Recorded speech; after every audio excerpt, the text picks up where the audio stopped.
My name is Beston. I live in Cape Town. Also, I do delivery. Interbet helped me to realize my dreams.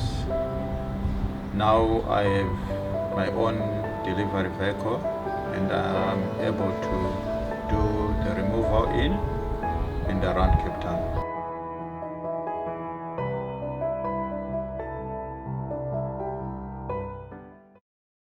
It's time for the last race on the card. Hollywood Bets Bright Future Fillies and Mares 73 handicap. Race number 8 will be run over the 1700 meter trip. The last race will go off at 4:20 on the Monday afternoon. As Dee's mentioned in race number 7, we hope that everything is going swimmingly come race number 8, because race number 8 seems to be a field race where I think you possibly need to include the field in those pick six and jackpots, because you can make a case for each and every runner in this lineup. And I think let's give a quick comment on each runner in this lineup, Dee's, given that it is so competitive. Starting at the top, number 1, Big and Beach, second run after a rest. She took on a competitive race in her last 2 starts. She steps up in trip. I think that she's going to run a cracker. Yeah, she looks like a filly that if she sees out the distance. The dam, I can tell you, stayed a mile comfortably. She was running on last time out. Purple Incarnati has won again. If she sees out the distance, massive runner from the draw. Demigod backs her up. She doesn't have the worst of form and she's got no weight on her back.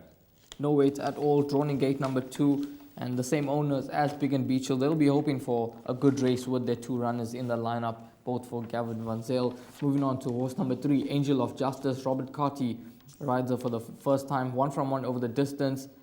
She takes on a competitive lineup and she received only 2 points for that win, which I think is fair, but her last run was a disappointing effort.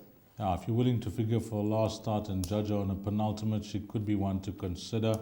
Golden Archer, yeah, off late she seems to be threatening, wanting to win again. She's got a low weight. Luna Eclipse, Michael Roberts' horse, that was a very good run. You know, let's not linger, look the part. Red Rosas come through to frank the form.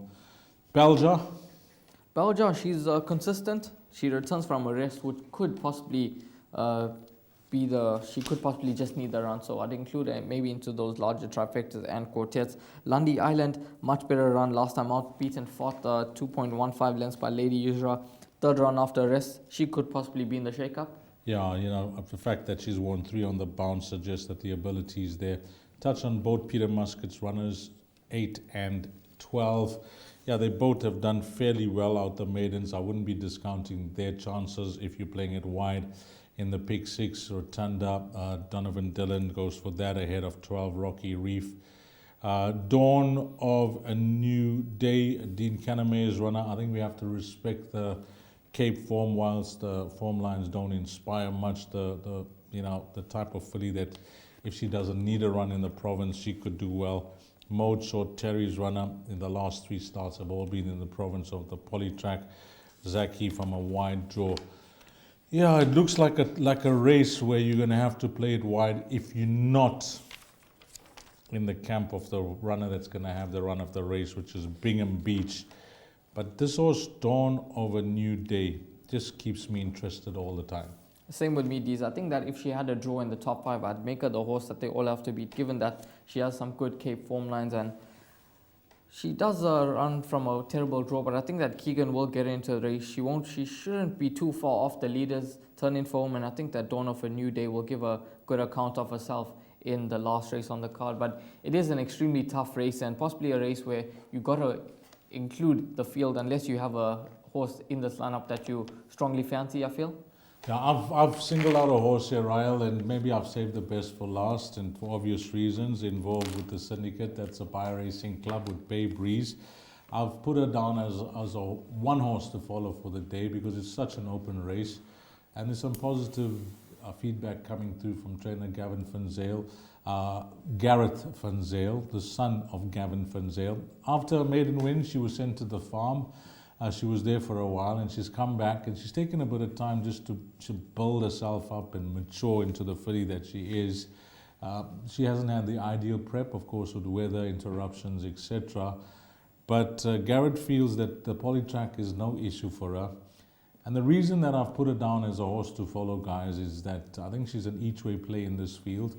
But if she doesn't take to the Poly for some reason, keep an eye on her closely. I know that she's not going to retire one-time winner, and whatever the result is this afternoon at Hollywood Bets Greyville on the poly track, she is a filly that you're going to have to follow at her next start, because she may just need this run as well to peak to 100% at her next start. So I don't want you to miss the boat, because I may not be working and you may not get the info. So I'm just giving it to you that keep an eye on her at around 20-1. I don't think that is a fair price about a filly.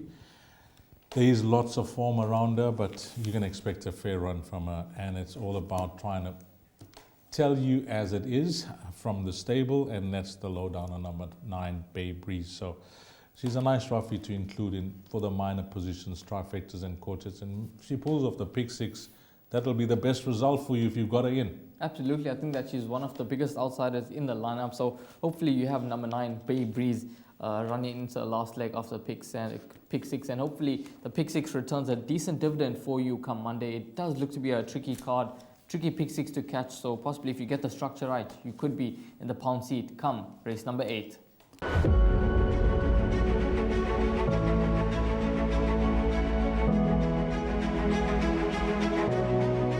Good fun. Days like these are great. You get the whole industry together, and to have, companies and corporations like Interbet and Cape Racing who are so generous with sort of time and energy into making a day like this possible is it's fantastic for everyone.